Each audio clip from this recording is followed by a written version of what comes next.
Bagaimana posisi sholat kita kalau mengetahui masjid yang tak pas atau lurus pada arah kiblat? Kiblat itu ada 3. Ini Ka'bah. Ka'bah itu berada di dalam Masjidil Haram. Masjidil Haram itu berada di dalam tanah haram. Bagi yang di dalam Masjidil Haram, kiblatnya Ka'bah. Ini Ka'bah. Bagi yang di luar Masjidil Haram, sholat dia Allahu Akbar kono ujung Masjidil Haram, tapi tak kono Ka'bah, sah, karena dia kiblatnya adalah Masjidil Haram. Bagi kita yang di luar tanah haram, nih di Sungai Cingam, pas menghadap Masjidil Haram tak kena, Ka'bah pun tak kena, tapi masih kena tanah haram, sah. Tanah haram ini panjangnya berapa Pak Ustadz? Dari Makkah ke Hudaybiyah 22 km, dari Makkah ke Arafah 20 km. 20 tambah 22, memang kalau belum sarapan ini payah menghitung memang. 42 km. Jadi selagi masih kena tanah haram, maka sholat itu sah. Bagaimana kita tahu? Panggil Bapak Kementerian Agama Kabupaten Bengkalis, kumpulkan Pak Kua, Ketua NU Muhammadiyah, Perti, Al-Wasliyah, tokoh masyarakat, Dandim, lalu kemudian Babinsa, Babin Kamtibmas, ukur lembaga badan hisab dan ru'yah, lalu kemudian dipakai spidol, ikuti cara itu. Musyawarah atiullah wa atiur rasul wa ulil. Bagaimana apabila dalam keluarga kita masih ada yang kekurangan, miskin, kita berzakat dengan keluarga terdekat, apakah ini sama kita berzakat dari amal Basnas? Datang ke kantor Basnas Indragiri Hilir, sampaikan, ini yang masih kurang Pak, saya selama ini kalau sebulan saya kasih mereka sekian, kalau saya serahkan semuanya ke Basnas, Bapak sanggup kasih berapa ke mereka?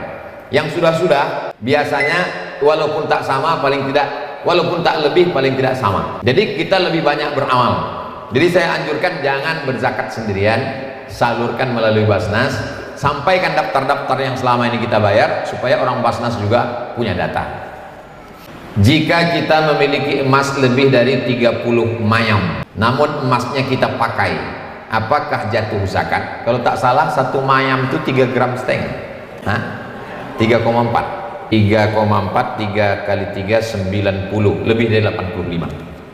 Berarti lebih dari 85. Bagaimana dengan emas perhiasan? Emas perhiasan ini 2 mazhab. Mazhab yang pertama, emas perhiasan tidak ada zakatnya sampai beratnya mencapai 200 keping dinar. 200 keping dinar sama dengan 850 gram, sekilo kurang 1,5 ons. Jadi kalau ada ibu undangan sampai merah mukanya saking tersangkutnya itu, 2,5 ons, 2,5 ons, 3,5 ons, asal undangan jam berapa ya? Itu kalau emas ibu mencapai 850 gram baru kena zakat tetap 2,5%, tapi nisabnya 850 gram ke atas, 200 keping. Itu mazhab yang pertama. Mazhab yang kedua, tidak pakai nisab, kumpulkan semua, gelang, cincin, subang, anting, rantai, gelang kaki, semua kumpulkan, tak sampai 850 gram, tak sampai sekilo kurang 1,5 ons, hanya 1 on, hanya 2 on, dikeluarkan sekali seumur hidup. Saya pakai yang kedua ini untuk keluarga saya, istri, almarhumah emak, saya suruh kumpulkan semua gelang cincin emak, kumpulkannya gelang cincin, rantai, gelang kaki semua, hitung berapa? Dihitungnya semua, keluarkan sekali seumur hidup, karena tak mencapai 850 gram. Itu tentang emas perhiasan perempuan. Apakah laki-laki juga punya emas perhiasan? Laki-laki tak boleh pakai emas, laki-laki tak boleh pakai cincin emas, laki-laki tak boleh pakai gelang emas, tapi laki-laki punya emas perhiasan. Apa? Misalnya punya badik kepalanya emas, atau punya kerisnya emas, atau punya tongkatnya emas, itu masuk dalam golongan perhiasan laki-laki, maka tetap berlaku hukum seperti sama. Tapi kalau mau dianggap dia, saya Pak Ustadz, kata si bapak-bapak, punya gelang, punya rantai, tapi tak saya pakai, maka itu dianggap bukan emas perhiasan, tapi emas simpanan, sama dengan emas batangan, nisabnya tetap 85 gram. Jelas? Insya Allah jelas. Bagaimana hukumnya anak mengakikahkan orang tuanya yang sudah meninggal? Kullu mauludin rahinatun biaqiqati. Kok anak-anak budak-budak kok semuanya tergadai. Kalau tergadai berarti mesti ditebus. Bagaimana cara menebusnya? 3. Pertama, tulbahu anhu yauma sabi'ihi, potongkan kambing hari ke-7. Sesudah itu yuk laku, cukurkan rambutnya. Yang ketiga, yusamma, kasih nama yang elok. Hari ke-7 potongkan kambing. Tak ada duit hari ke-7 Pak Ustaz, hari ke-14. Tak ada duit hari ke-14, hari ke-21. Sampai 21 tak ada duit.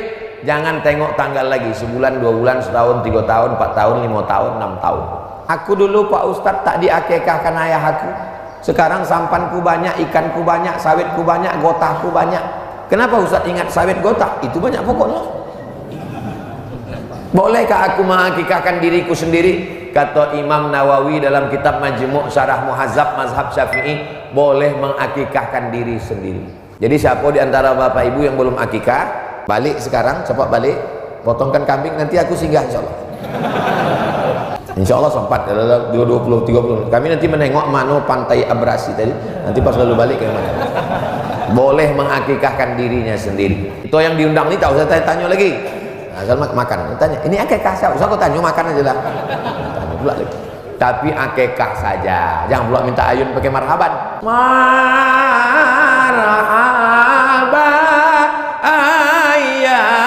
ayanon. Dibuka ayunan, atuh. Akikah saja, jangan minta cukur rambut diganti nama pula lagi. Payah nanti Pak Kades mendata untuk Pilpres 2024. Nah sekarang terbalik pula, anak nih ingin mengakikahkan ayahnya, itu terhitung namanya sedekah. Jadi hukumnya adalah hukum pahala sedekah. Ku potong kambing nih Pak Ustadz, niatnya mengakikahkan ayahku, sedekah pada orang, makan sampai pahalanya. Ya Rasulullah, yo ummi matat, emak aku mati, apa atasadaqu anha, boleh aku bersedekah untuk almarhumah emak aku? Kata Nabi, boleh. Ayu sedekatu afdal, apa sedekah yang paling afdal ya Allah? Saqiyul ma, memberi air minum. Nek ono uang ngombe, itu insyaallah pahalanya sampai. Ada orang minum, pahalanya sampai. Ini Ustaz ini dari tadi ada bahasa Jawa, ada bahasa Batak, ada bahasa Minang, ada bahasa Melayu. Sebetulnya Ustaz ini orang apa? NKRI, harga mati. Takbir. Itu untuk menghalau setan yang menggoda mengantuk-ngantuk. Jadi kalau ingin akikah diri sendiri boleh, mengakikahkan orang lain boleh, mengasih kambing. Assalamualaikum wewe. Apa pula disingkat wewe? Itulah mengapa kita ini tak dapat selamat, rahmat dan barokah. Kalau bersalam tuh jangan ini dapat salam ASS WRWB. Assalamualaikum, selamat anakmu, selamat binimu, selamat rumahmu, selamat hartamu, selamat sampanmu, selamat lakimu tidak dilarikan pelakor. Orang nih Pak, nampaknya aja ketawa, dalam hatinya takut kehilangan bapaknya. Betul kan Bu? Wa rahmatullah, semoga engkau dikasih rahmat kasih sayang Allah. Wa barakatuh, berkah anakmu, berkah mobilmu, berkah motormu, berkah sampanmu, berkah hartamu, berkah sawitmu, berkah brondolmu. Itu arti assalamualaikum warahmatullahi wabarakatuh tuh. Makanya dijawab assalamualaikum warahmatullahi wabarakatuh. Lebih 40 orang, lebih 400 orang, lebih 4000 orang mendoakan Abdul Somad. Itulah maka aku sehat sampai sekarang. Makanya banyak orang bertanya, apa resep Ustadz ini sehat? Apa kata Pak Camat dengan Pak Ketua Panitia? Aku menengok jadwal Ustadznya aja lotih. Bisa Ustadz sehat? Yang membuat aku sehat, ibu-ibu yang ikhlas nih mendoakan aku supaya sampai ke kubur. Malam tadi mereka berdoa, ya Allah, jangan sampai hujan aku tak hendak duduk di locah-locah. Ya Allah, sehatkan Ustadz Somad supaya datang dia, ya Allah. Jangan terlalu panas, kalau panas kami tak sanggup. Ya kalau dapat tenda, kalau tidak dibuatkan Allah cahaya, tidak hujan, tidak terlalu panas. Ya Allah, sehatkan Ustadz Somad sampai jadwal di kubu, ya Allah. Sesudah itu terserahlah ya Allah, nak mati-matilah dia ya Allah, kata orang kubu. Betul Bu? Aku sedang ngetes saja, berarti ibu masih lagi sadar. Karena di tempat lain kalau udah ceramah tuh terlalu lama, betul bu, betul gitu. Yang penting sampai selesai, iya gitu.